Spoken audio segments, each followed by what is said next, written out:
Don't Nod has ventured into the RPG space in recent years and left the Life is Strange franchise in its rearview mirror, but even now, the interactive narrative-driven adventure genre is what the studio is most strongly associated with. Soon, it will be returning to its roots with Life is Strange's spiritual successor, Lost Records: Bloom and Rage, a game that seems to be looking to capture everything that defines a Don't Nod experience, first and foremost.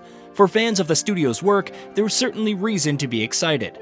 Ahead of the game's approaching release, here we're going to talk about why, as we take a look at the key details that you should know about Lost Records: Bloom and Rage. Setting.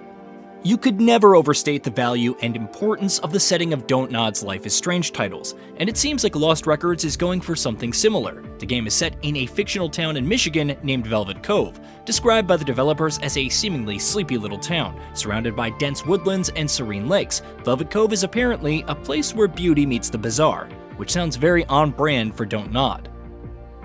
Story. Coming-of-age stories, mysteries, and buckets of interpersonal drama are the things that you expect first and foremost in a Don't Nod story. And yes, that's what Lost Records: Bloom and Rage is promising as well. Its story will focus on a group of friends who swear never to speak to each other again after a mysterious and fateful event. Now they are reunited 27 years later, forced to come face to face with that secret. Dual timelines. Lost Records' story is going to be told across two different timelines. Interestingly enough, with one half of the story set in 1995 and the other half 27 years later, players will not only gradually uncover the secrets of the past over the course of the story, but also shape the present-day story alongside it. True to form, for Don't Nod, your actions and choices will also shape the story, with multiple endings and different outcomes possible for both timelines. Characters. Don't Nod's talent for crafting compelling, relatable characters is known to anyone who's played one of the studio's games, which means expectations from Lost Records will be high. What do we know about the game's cast, though?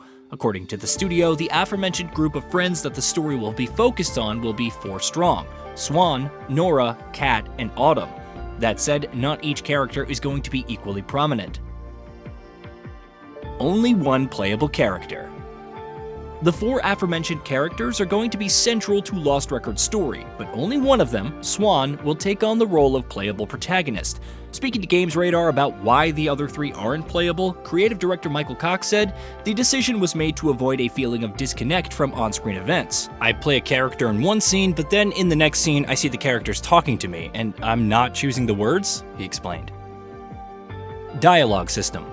One of the bigger improvements that Don't Nod is promising in Lost Records over its previous adventure game is the dialogue system. For those who have played the Oxenfree games, this might be familiar, because apparently dialogue interactions in Lost Records: Bloom and Rage will be much more dynamic and contextual. Players will be able to move in and out of conversations, interrupt characters at moments of their choosing, and even interact with things in their surroundings to open up new dialogue options.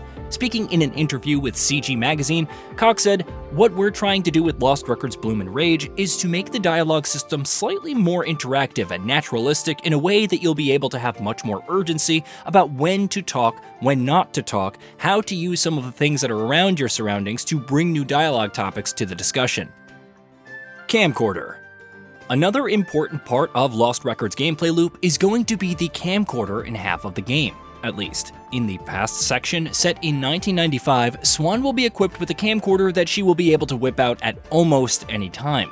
The camcorder will be used for both puzzles and storytelling purposes, of course, but with the ability to record at almost any time, anywhere, zooming in and out of things to your heart's content, it looks like players will also be given the freedom to goof around in creative ways.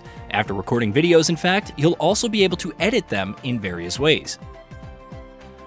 Releasing in 2 parts.